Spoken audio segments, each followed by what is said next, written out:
ሪምዬ አመለጠችን።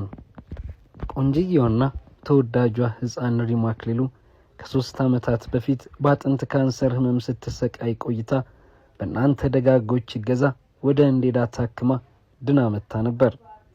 ሪምዬ ስትመለስ ፓይለት መሆን ነበር የምፈልገው፣ አሁን ግን ሐሳቤን ቀይሬ እንደኔ የተጨነቁትን ለማዳን ዶክተር ሆናለሁ ብላ ትምህርቷንም በጉጉት ጀምራ ከቤተሰቦቿ ጋር በሳቅና በደስታ እየኖረች ነበር።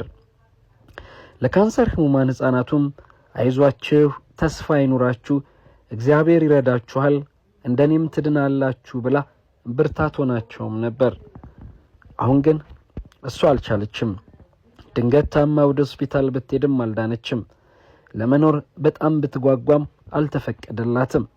ፈጣሪ የወደደውን ለሷ የተሻለውን አድርጎላታል። ስርዓተ ቀብሯም እግዚአብሔር አብ ቤተክርስቲያን ሰኔ 6 ተፈጽሟል። ሪምዬ እንወድሻለን፣ ነፍስሽ በሰላም ትረፍ።